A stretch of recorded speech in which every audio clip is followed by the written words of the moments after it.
Lightning, welcome to the podcast, man. I appreciate you coming over here. Thanks for having me. It's been a pretty fun year for you, it looks like. To kind of, let's get a little bit of a background on you. Where did you grow up? Like, what was kind of your journey into kind of the team roping industry and becoming a header? So I'm originally from Miami, Florida. I moved to Texas when I was like 11 or 12. We moved to rope. I mean, the roping's over here better in Texas, obviously. I roped forever since I was little. My dad ropes and my grandpa rodeoed like in Cuba and stuff. So I've kind of always been around horses and roping. Okay. And then at a pretty young age, you had a decent wreck, I'd say, right? With which leg? My right leg. I was 3 years old. I had a tractor accident. Okay. So you're 3 years old. So how much of your leg is a prosthetic? I have from just the foot is prosthetic. Okay. Yeah. Okay. So being that young, there probably doesn't affect it's like you didn't really know the other way, right? Yeah, no, I didn't. I don't know any different. So yeah. I just adapted and it was fine. I mean, played a little football in school. I mean, they never stopped me doing nothing. Okay. And then riding horses, has that changed anything? Like how you feel like you ride head horses, or like where you're able to like show control, like leg control and stuff like that, and help them? I've been able to help them. I mean, like I said, I don't know any different. So yeah, but I seem to get them. I mean, probably need it's probably not as good, obviously, because I can't turn it as good, but I still kick. Yeah, still, so you can still move, still kick. It's just like it's just maybe like more like in the roll of the heel or something like that, like with your feel of your spurs or something like that. I don't have my foot. I can't, put my weight in the stirrup as good like that. So my stirrup's a little shorter on that side, but that way I get that more pressure. I got you. And then, one thing that we actually were having this conversation with a couple of healers yesterday, but with Jade and Hunter, but we were kind of talking about it is the first time I ever watched you rope, I was talking to Wesley Thorpe and I'm like, I think it was in like Huntsville at the pro rodeo. I was like, who you got over here? And he's like, Lightning. I was like, who's that? And he's like, man, he's a guy who reaches a lot. And he's like, well, no, he's a guy that bombs a lot. Like he goes fast. And as you kind of grew up, I feel like if they follow you on TikTok, we can get a pretty good idea like what you're capable of, because some of the reach shots you have are really impressive. But it seemed like that was always there. Like you were a guy that wanted to go fast, that was really aggressive with your rope. Is that kind of the way you always have kind of seen heading? Yeah, well, I've always liked to reach. And then like most kids, like when you're starting out, your dad's like, go close, rope, slow down. My dad and them like bet me like $1 that I couldn't hit them before the first barrel or something. Yeah. So I've always like had that mentality. Just so I started, just trying to go faster and faster.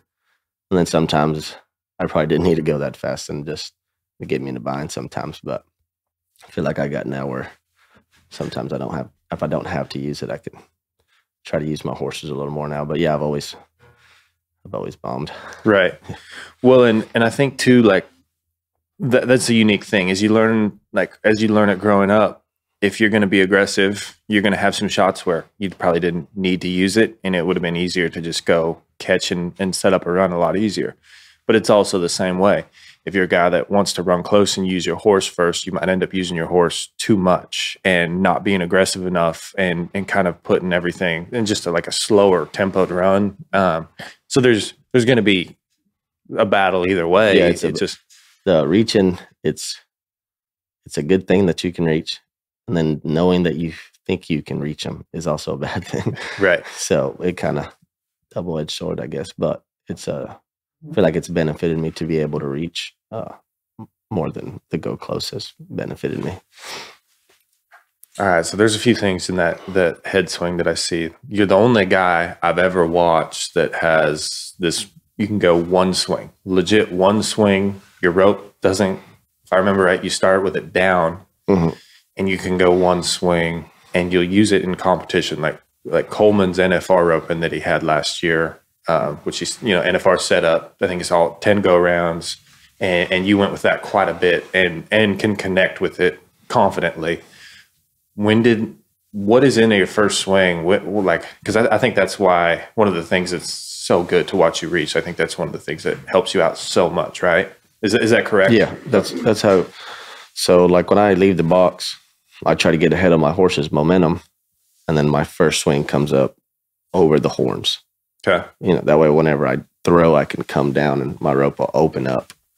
But I couldn't get my first swing leveled when I cocked it back because I couldn't score good. Right. I would pull and lean and get bad go.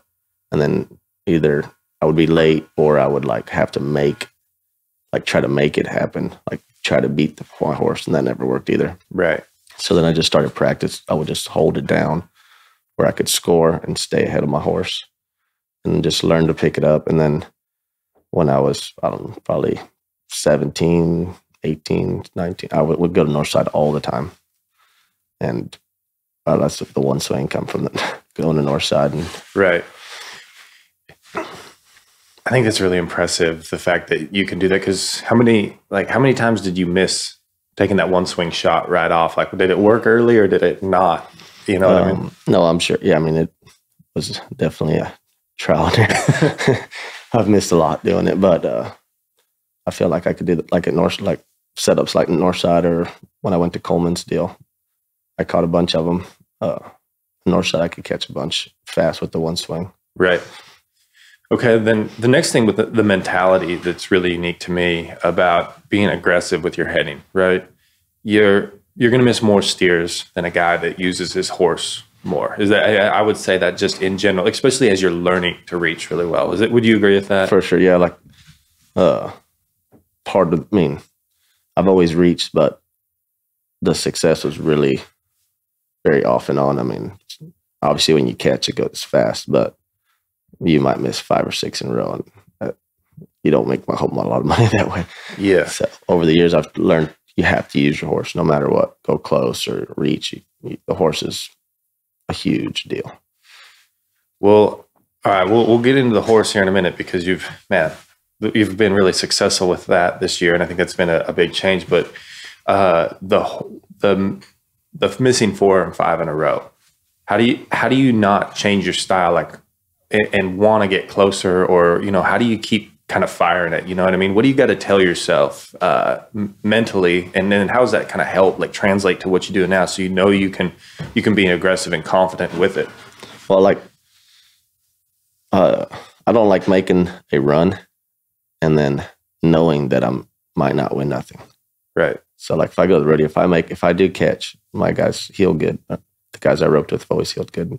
If I catch, they catch. They've always been able to catch. I win first or second, you know, with the exception of Dustin, Tanner, T-Waiter or something. But, I mean, worst case, third. I mean, if I make my best run, right, it's, I mean, not hard to beat, but it's not everybody's. There's 3 or 4 or 5 guys that could do it. And sometimes they weren't even entered, so. Yeah. But I just had to do me a little better, you know, catch more steers. And that's what I've worked on the last couple of years. Just.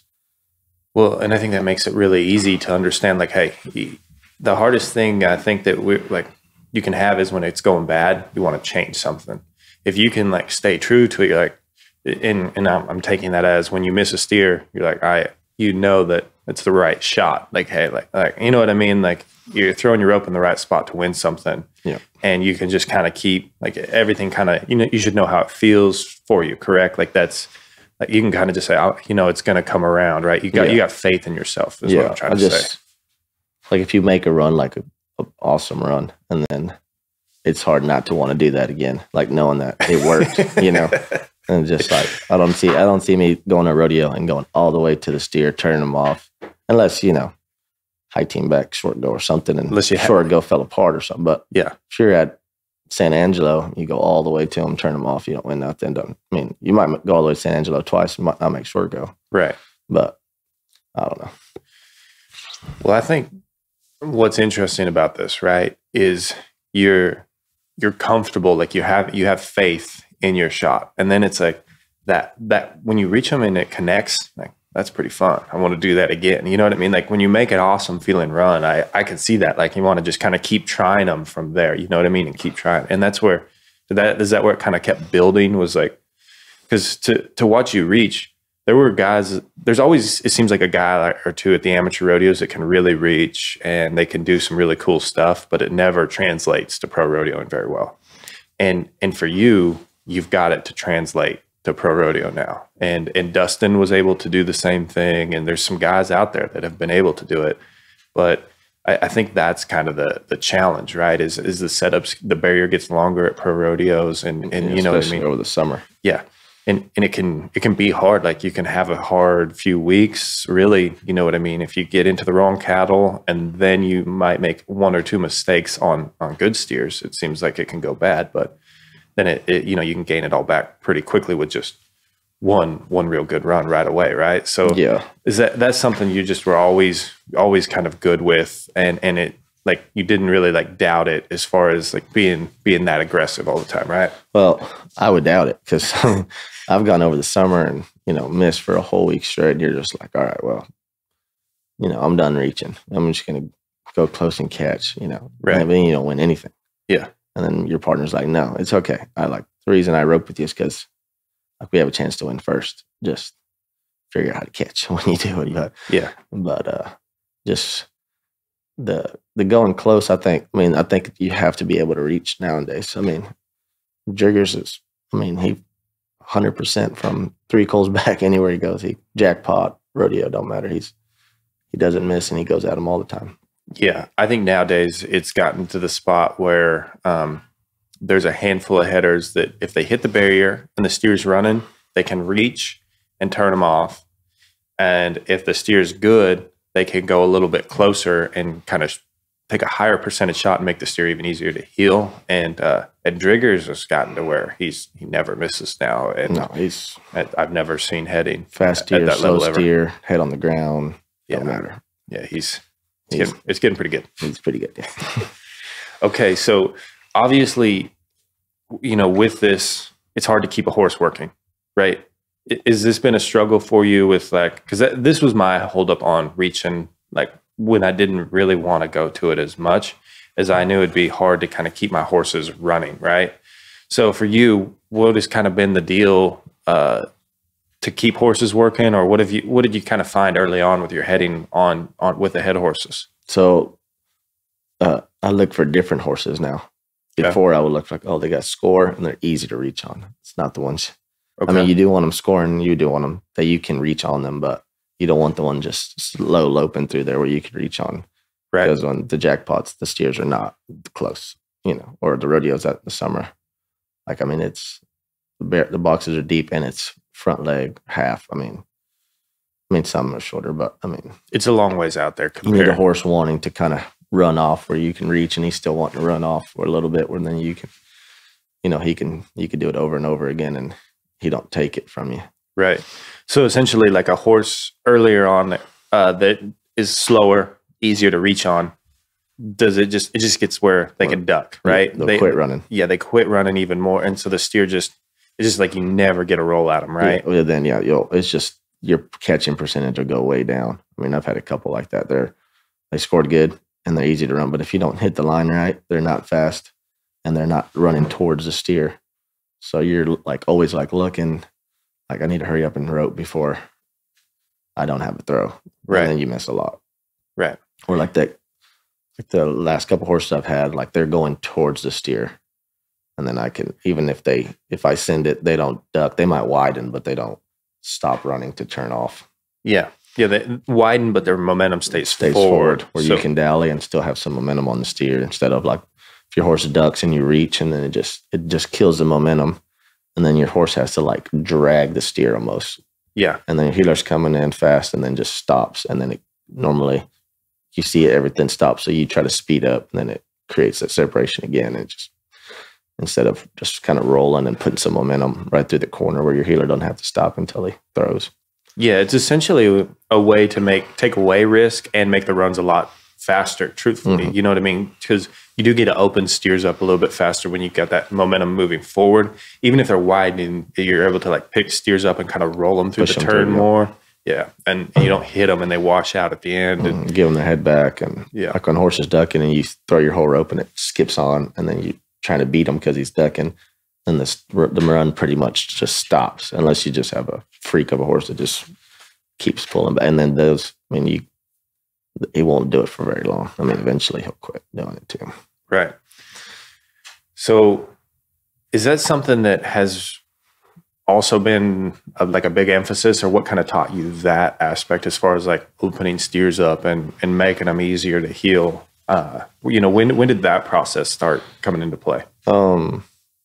Like I look at a lot of videos and like I was trying to get better, and like Chad does, amazing job of just opening them up every time.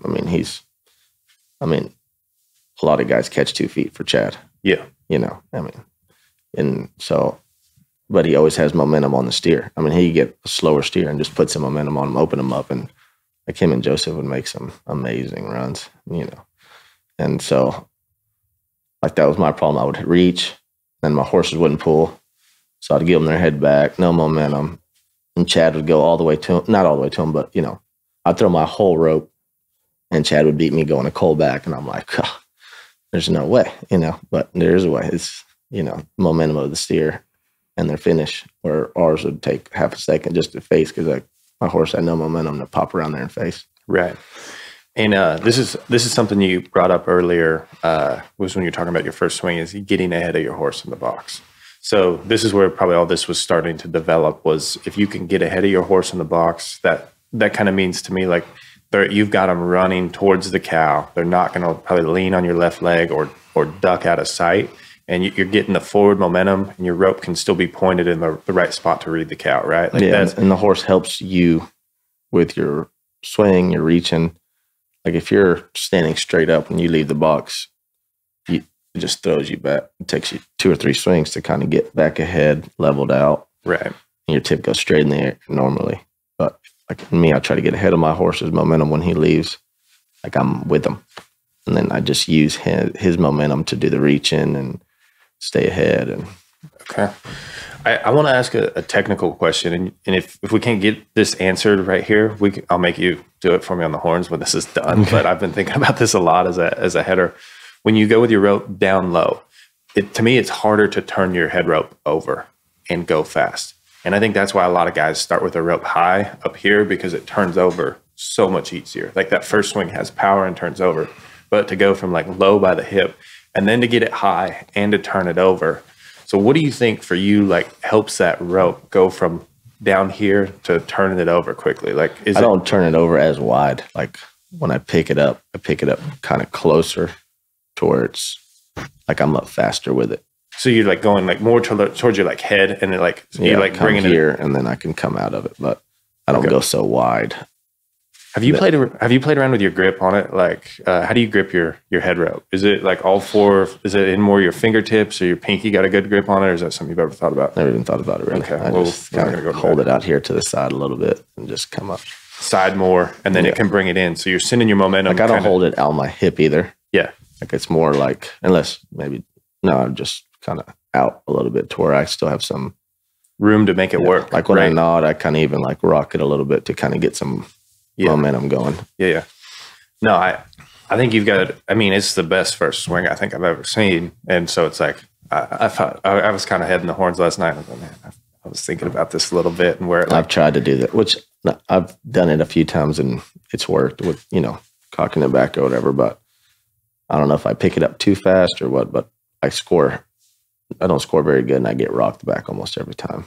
It's definitely different. And very few people even do it jackpotting. Like I think Snow's starting to do it a little bit at the jackpots over the last year or two. I see there's a handful of headers that do it, but typically it's like guys that are like ride their horse a lot type of headers and want to use their horse a lot. And I think it just kind of helps them open things up just a little bit more, where that first swing would get a little bit tight and maybe makes it easier for him to reach on the second swing, like at faster jackpots, right?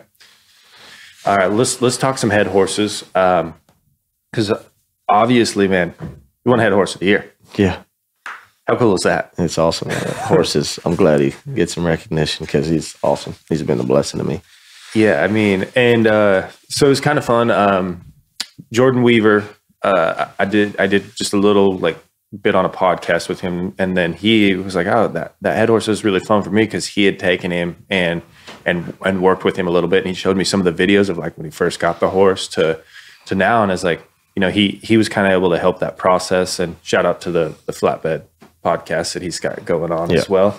But he was super pumped for you. And, so kind of take me through this, like where this horse was at when you got him and then truthfully, when you tried this horse, like what did you think of him? When I tried him, I mean, I loved him. He was good. I mean, he scored, like wouldn't move in the box. I mean, he's so fast. Right. And he's strong, like really strong, and face good. I mean, it's like this horse, a jackpot horse. I mean, BFI horse. Because he's big too, he's right? He's big, really big. That's why a lot of people didn't want to come try him because he's so big, tall, and just big horse. And then so that's what I got him for, just to kind of jackpot. Even though Chad told me, he's like, man, I think you could ride him anywhere, rodeo, jackpot, anything. I mean, he's big, tough. You can ride him all year long. I think you need this horse. So I got him and started riding him at just the jackpot. I think I rode him at the Denver qualifier, but that's more like if you could just catch over there, you can make it back to the rodeo. And then I had a horse named Jim Dandy that Trevor rode him. I mean, Turtle rode him. A bunch of people rode him. He's good. And I rode him in the winter a little bit, and I was doing good on him. And then he got to where he was ducking as I was starting to throw my rope. Right. I was like, man, I need something. I got to ride. So I was like, I'm going to start riding this gray and see how it goes. And it didn't go like I didn't go good at first. Like you would throw and he was so like kind of touchy and he would speed up in the run. And I was like, and then so I told my cousin, I was like, hey, you come over to the house in the morning. So I had to go to San Antonio like 2 days later. I was like, I need to figure something out. And so I just practiced reaching on this gray a little bit and kind of figured him out a little bit and stuff. And then I rode him at San Antonio and it went good. It went awesome. But even San Antonio, like the first one, like I didn't even have to reach. I got a good go and he's so fast. Like the steer I just caught the first one early. Yeah. And then kind of got some momentum going to the next few rounds. So you said Denver qualifier. I didn't realize this, I guess. So were you not qualified for the winter rodeos? No. Okay. So you went Denver's qualifier and then probably San Antonio's qualifier? No, but or you won to get into San Antonio. Yeah. What did you win to get in San Antonio? At Waco. I went to Waco and somewhere else. For sure to Waco, they had them rodeo they have I think it's October or something. So you were high enough in the world standings, yeah, for the next year. So they take I'm not sure the exact number, but it's probably like top 4 or 5 from the world standings of the current year. Of the current year, yeah. Okay. All right. So you kind of got to take a little bit of like it's weird because that is what happens, right? On head horses that are free and you want to reach and be aggressive. You got to get them to take away. You're taking away a little bit of run, essentially. Yeah. You're trying to flatten them out and keep them moving forward. And really, it's like this fine line, I think, because you got a head horse that you want them running and moving forward and never reading your throw. But then also if you need to go 2 and 3 coils, they kind of got to be able to go similar to or close to the same speed with just a little bit of gain. So you've got a spot to throw your rope, right? Yeah, no, it's tricky, but like I say, I mean, it didn't work at first on the gray. Well, not that he was doing anything wrong per se. He would score and go towards the cow, but just when I'd reach, sometimes he'd if I squeezed him or something, he would go even faster. Like just thought I was kicking on him or something, and then little by little, just kind of leveled out, and then I started reaching on him a bunch, and then he took to. I mean, he's been awesome. Like rode him at San Angelo, the 1 second, I think, in the average at San Angelo. And then, I mean, in Salinas, I mean, Waters rode him, Tanner rode him, I rode him. I mean, all placed in rounds and stuff. I mean, that horse has been awesome. So at that point, I mean, this is the reason why I won Head Horse of the Year, right? Because very few horses can go all year and handle all the runs. And then to go from these tight indoor setups to Salinas and then still be able to do both at that point in the year, this is one of the things that kind of makes them like that sets that in stone. Like, hey, this horse has been. Yeah, really, I mean, I rode him at like San Antonio's little. Yeah, and Calgary. We went to Calgary. That was a little building. Me and Tanner both rode him, and Tanner won one of the rounds. I made it back to the final 8 on him, like placing the first round on him there too, and then rode him at Cheyenne, Salinas. I made it back, And then I rode him at Pendleton on the grass. And then the next day took him to Albuquerque and then brought him right back. And I mean, just anywhere I wanted to ride him, he just That's awesome. did whatever I wanted to do. If you want to go close, he'll go, and if you want to send it, you get to the saddle horn, he's going to pull whatever. And he stayed. Did he ever come out of off the corner for you? Stayed scoring the whole time. Scoring the whole time, all summer long. Mm-hmm. At the rodeos, I scored my head a little bit to the left, and he'll take it, just stand there and then leave flat. And like at Salinas or Cheyenne, if you want him to, he just head a little bit to the right. And he won't even. There's no movement. He just stand there. Like, that's awesome. It's funny too. Like, there's spots where horses are comfortable, I think, in the box. Yeah, head horse scoring it's a lot of feel, right? A lot of, I think every head, not every head, but most head horses, they score a little different. Yeah, because I think a lot of guys want them to just sit there and be straight and just look right down them, right out. And very few horses last very long doing that. Yeah. Because any little tick of the gate or something, and just one mistake at every 5 or 10 or 15 runs it makes it really hard. Where if sometimes they want to look a little left or right, it's like kind of getting by them, but not really. Like, they're just comfortable there, and they're kind of like they're watching, but they're listening to your hand more, I feel like, without watching the actual shoot, like the tick of the shoot, I guess. I feel like they're looking straight, and you can get them looking straight, and they're on the muscle. So as soon as gates bang, they move or going to go. But almost all the horses I've had that look to the left or right, as soon as the gate bangs, they just straighten up anyways. Yeah. So you almost put too much heat on them, trying to get them to look straight, and they're going to look straight regardless. I mean, I don't like them like looking back or nothing, but just a little off. Yeah, if that's comfortable for them. Because if they look too far off, they'll kind of like follow. Too dead. Yeah, they'll follow where their head goes or get too dead. Like if they look all the way to the right, and then you probably drop your hand and they don't go, and then when they do, they step into the right. And you get way behind. Yeah. Because heading like the rodeos and stuff, you kind of want them a little bit in your hand too. Like, right. You don't want. Sometimes if your horse scores too good, you're late, or you're early because you're trying to go before. Yeah. Then what about let's talk about the rodeo, because last year the first year you rodeoed kind of most of the year? Was that, or am I mistaken on that? Last year was the first year I even been to the Northwest ever. Okay. I would go, over the Fourth a little bit, and then maybe to Cheyenne and Dodge a little bit here and there, but I've never gone a full year. Right. Last year was the first year. So I think if I remember this right, like you got to rope with Shay Carroll a little bit in the springtime in Texas at some of these rodeos, right? I roped with them in the winter, or none of the buildings, but like Lufkin and even a little bit before that. I roped with them in the summer, and I didn't do a very good job for him. And then, and he helped me a lot on horses, and he's a great partner. Yeah, well, Shay, that's the thing, is he wants to be a horseman, or is a horseman, right? Like he's putting horses as his highest priority when he's doing this. And then, I thought it was unique because I don't think you guys were planning on roping, if I'm mistaken. Like you guys were just kind of going to a few rodeos here and there of the smaller. Yeah. And then you guys were basically 3 every time I turned around and like seen a video, and it was great run after great run. It went good. In the winter, it went good. And then the summer, same thing. I was not riding my horse good, so don't get good goes. You miss a lot, and you go a week without turning one, and then it's just a bad deal. And then you mess up the good ones too, and you're trying to do better, and then you just get worse and worse. Right.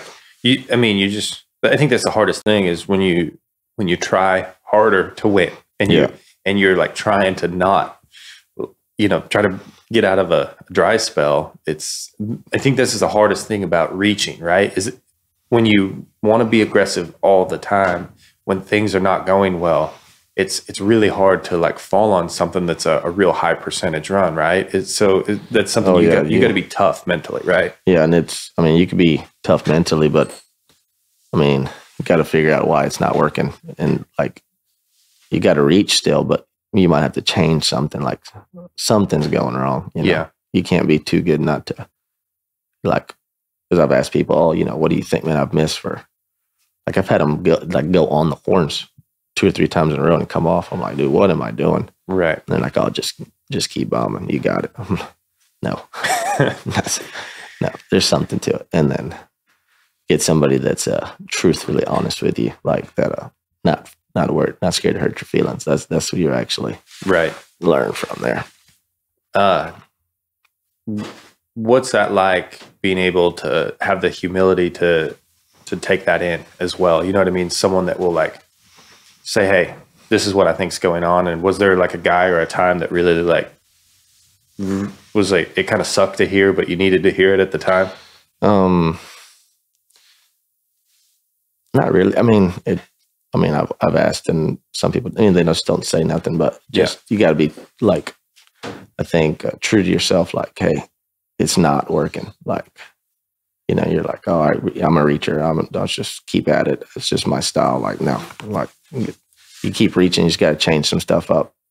Like, I feel like Clay Trine, he does such a good job of, like, he could be 3 and he can be 7 flat, and he's always riding, and his swing looks the same no matter what. Yeah. Where mine, I would go 1, 2, and if it wasn't there, my 3rd swing was different.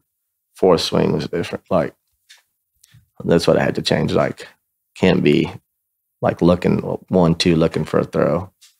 And then Dustin and T-Way, they both told me, like, so during the summer, you can't just 1, 2. The steers are way too far out there. Yeah. So they're like, hey, we ride to the line and then pick up our first swing. And then you can go 1, 2. But you got your horses running, and that helped a bunch. Right.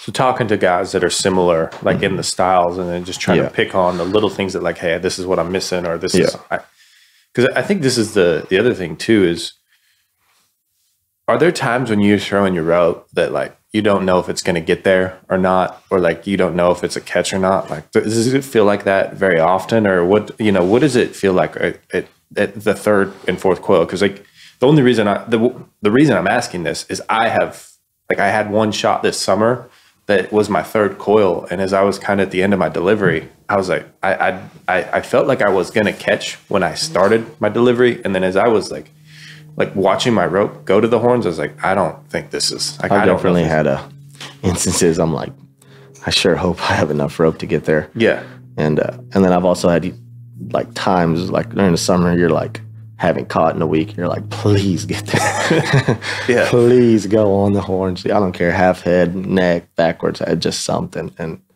it's not a good feeling. Yeah, that's kind of the interesting thing about when you really go to reaching. Like, when you're at the second part of your rope, you're at the 3rd and 4th coil, or the second and like coil and a half to the end of the rope. They're out there a ways, and the direction and everything and the momentum feels like it's not a comfortable shot for me, or something that I really like try to take. But there are times when I throw, I'm like, man, they're way out there, and they might be too far, and then it does work, and it's like, well, maybe I can get them a little further away than normal. And I was like, I thought I'd ask you on that, because it's when you are rodeoing, I look at it like this, and I try to find a spot to throw my rope in the arena, like that can hold up, that can make good runs throughout the whole year, for the situation, for how I scored. And I think it's got to be similar for you, right? Like, it's just, your deal is riding them across the line, and you have so much more range, right? Yeah. Well, when you're throwing from a long ways, you're kind of throwing where the steer's kind of going, not like, when you're close, you just rope the horn sharp. Well, you can't do that from, especially coming through the box, So it has a lot to do with your heeler too. Like, if your heeler's kind of waits and then jumps them right away, the steer's going, you're like, oh, he's going straight, and then you throw your whole rope, and then the steer turns left. Yeah. And then your rope hits to the right. Your heeler has to kind of just come out. I mean, they need a haze, but not haze. Like, they kind of like almost like hold them. Yeah. Like, the steer's going straight left. Come on. Yeah. We're already seeing them coming left, but they're going straight and you jump them and they go left, and the setups to be real fast, normally I overthrow it to the right. That was mainly my miss. I would overthrow it to the right. I'm like, yeah. So, but Kobe does a great job just holding them right there, and doesn't move the steer when I'm throwing my ropes in the air. I can't do nothing about it then. It's a big deal. Yeah, and that requires really good heel horse too. Like, this is like guys that reach really well. They got to have heel horses back there that are really fast, because it means they got to outrun a head route to get there even. But for shots like that, when you're trying to rope the steer for like kind of where he's going, they need to be able to score a little bit, right? Yeah. And then if you would probably, I would say you probably don't like them right, No. but you just like ideally keep them straight. You know what I mean? Yeah, I like them straight. I think left sometimes gets a little slow. Yeah. And I think right, sometimes it's hard to, like, it hits them too hard, right? But yeah, it hits them too hard, or they can outrun you sometimes. If the barrier's long enough, they can, on a medium plus steer, if you don't drill the barrier, sometimes it's like they're just. Yeah, if they're going to the right, it's hard. Yeah. The one summer, if the steer went right, I didn't catch any of them. Like, my angle, I've always roped amateur rodeos, and the heelers would just kind of bring them left. So my angle was kind of set up for a steer to come left. Well, so my angle is to the left and steers are going right, and I couldn't catch any of them. Right. And so that's also another deal. Like, you let them go right, your header has to kind of almost change his swing up a little bit to get them. But if they're straight or a little left, it's kind of the same. You can kind of come with the same swing, and they could just come right out of it. Yeah. Okay, so getting Shea, which he's your first time out there rodeo, and you got a heeler that's made the NFR, and you'd probably say that you struggled and didn't turn enough steers, right? Like, definitely didn't rope. Yeah, I didn't do a very good job for Shea. Okay, so he heels really good. I was messed my chance up. I was like, but part of it, I guess. How do you take that, going into the fall and getting ready for the next year? I mean, obviously you're going to be discouraged, right? So how do you try to use that, the mistakes that have happened, and try to like learn from it and grow from that situation? Like, I made my practices a little harder too. And then like scoring them out there further, and maybe some stronger steers. And like I said, change my horses up some and just practice a different style. Like, it's a different style almost in the summer. Yeah. Like, you still got to, reach, because Dustin Driggers and T-Way, they're not going to hip in the summer. They're, but so you still got to go fast, but your horses have to be running towards the cow. Like, that's the first thing. Score and go towards the cow. And then if it's set up, you bring heat. But if you start trying to bring heat for your horses going to the cow, it doesn't work very good at all. Right. Just a little bit different with the timing. Like, it's just a little more riding in the summertime as opposed to the winter in the buildings, right? Yeah. No, the winter in the buildings, like, even if the steer was, say I was a little late, I mean, they're still 15 feet away, Right. Even 16 feet. You hit the line, you're a foot off, 18 feet away. Okay. But in the summer, it's 18-foot box. Yeah. And you're doing 20-something feet out there. It's a long ways out there. Yes. Okay, so we changed it up. Then the big hit at San Antonio. So that's the thing too. Like, did you and Jonathan plan on roping at San Antonio, or do you just entered San Antonio with Kobe? With Kobe, and, basically. And Josh and John, and we just drew up. Yep, you drew your partner at San Antonio. Yeah, which is, it's crazy because it's such a good rodeo, and the fact that it kind of works out that way, it's odd. I've done that a couple of times. I think it's just kind of been the odd man out, and you don't know who you're going to rope with. Then you guys hit at San Antonio, win San Antonio. How much did you guys win right there? I think like 21,000 maybe. 21, and you've already kind of got a decent start. Like, you've got probably 30,000 won at this time. So normally it takes about 70,000 to make the NFR, right? Like 70 to 75,000. I think they said it never had taken more than 77, I think. Okay. Ever. But so they can't say that no more. Yeah. So this summer was kind of wild because you've got a lot of money won, and like you're almost halfway before Reno. This is a huge opportunity, right? Yeah. And you obviously know this, and you're kind of grinding it out, and the summer's going pretty well. Obviously, you and Kobe, you're trying to get him to the finals too, right? Oh, yeah, for sure. So you guys are wanting to roll, but as it gets later and later in the year, it's like you start realizing. I talked to T-Wade about this about July 24th. I was like, and I didn't really want to like bring it up too much with him, but he was pretty cool about it. But it was looking like way more than 70,000 to make it at that point. Yeah, they say the rule is like fourth or fifth after Cheyenne. It was like 74,000. Yeah, and then I get to 74,000. They're like, no, you got to get to at least 77. Yeah. So I get to 77. They're like, no, this will take about 80. Yeah. So I was like, I had 77,001 in Ellensburg, and I win the second round at Ellensburg. I get to like 81. I'm like, sweet. Yeah, you got it. They're like, no. Once again, you got to get to 90. I'm like, yeah. I was like, we're going to run out of rodeos eventually, Yeah. And that week of Pendleton stuff, we won like 7,500 there. And I think we got right at 90,000, I think. But right. I think that's probably the good thing about having a bad summer the year before and then getting to where you are roping better, because you can handle these little lows that might happen right there through this time when you need it the most. You know what I mean? When it is this time you're trying to make your first NFR and you're like, I got enough. And then all of a sudden, well, maybe I don't have enough money one. And And so you're going the summer and you're starting out the summer and you leave the summer and you win. Normally in the first week or two, it's hard to win over the fourth, and we won like maybe 9,000 or something. I mean, we did have a good fourth. Next week we win a little bit. And then for like 2 or 3 weeks there, I'm struggling. I didn't rope very good. Right. I mean, I wouldn't miss all of them, but I was definitely missing. And then even when I didn't catch it, the steers I was catching, we didn't get paid very much for them. Yeah. That's the big deal. Like this. Well, and especially like where you guys do go fast, you're probably used to winning big checks, right? Yeah. So it's like, like you said earlier, top 3 checks most of the time. Well, when you get 80 or 90 or 100 teams at some of these rodeos and the run, whatever happens. And there's a lot of guys that go fast now. And then there's a lot of good steers in there. And it's like, well, it's even harder. So that I think it becomes even more important, right? And I think that's where like this mental toughness. And this is why like I started with, hey, you're a guy that reaches and you're an aggressive header.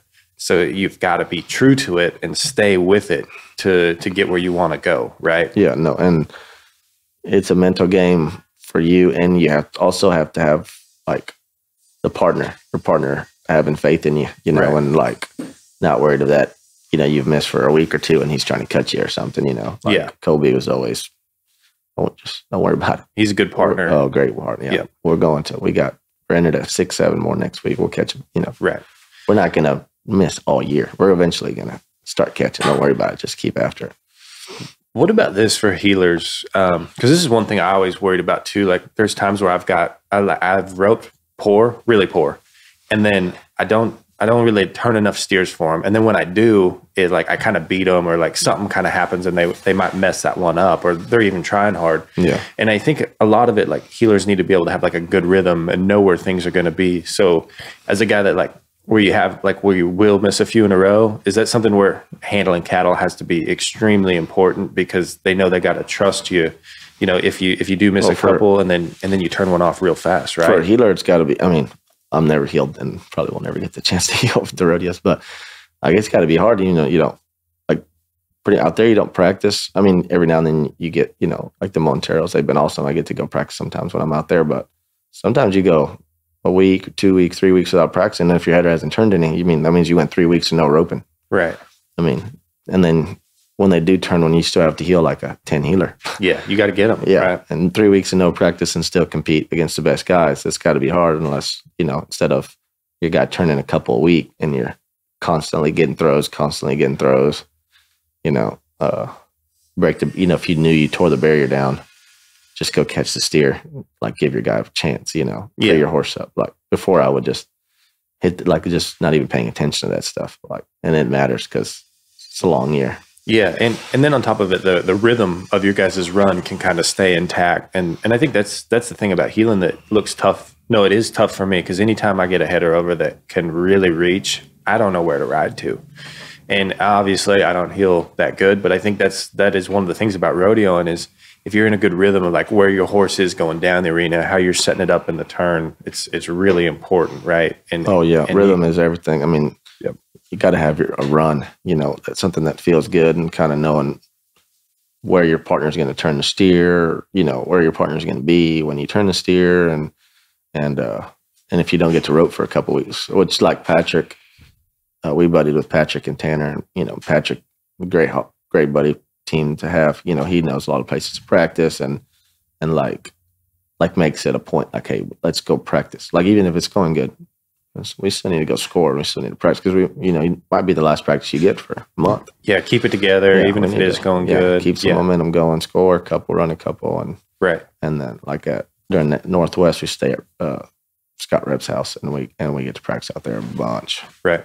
Which is awesome that he lets us do that. Okay, so they keep telling you need to win more at the end of this summer to make the finals made. So it's probably at 2 or 3 times you've ran a steer probably that night, like, I just made my first NFR. You know what I mean? Like, it's got to feel like that, right? Yeah. And then about a week goes by, and you're like, no, I haven't yet.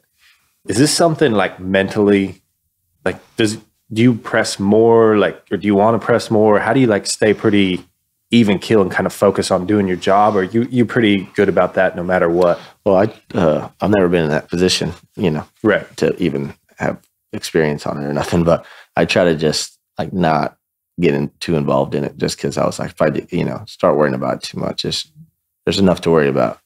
Regardless, I gotta do your job. A few more steers left. I need to do my job, and then see how it goes. Because I think it's easy to get caught up, and then you start overthinking yourself out. Like, I don't need to do this. I don't need to miss. I don't need to break the barrier. Instead of let's see if we can catch. Well, yeah, you might be at Walla Walla, Washington, or Filer, Idaho, and you're trying to make the NFR. Mm-hmm. And in reality, you should be trying to do your job at that rodeo. Yeah. You know what I mean? Like, there's that pressure, and it's like it could be a huge situation for you if you think about it like that, or it can be a situation where you do just you have what you normally do, and you kind of got to stay within that, right? Yeah, like it come down to I had 3 more rodeos left, I think. Albuquerque, Pendleton, and Amarillo.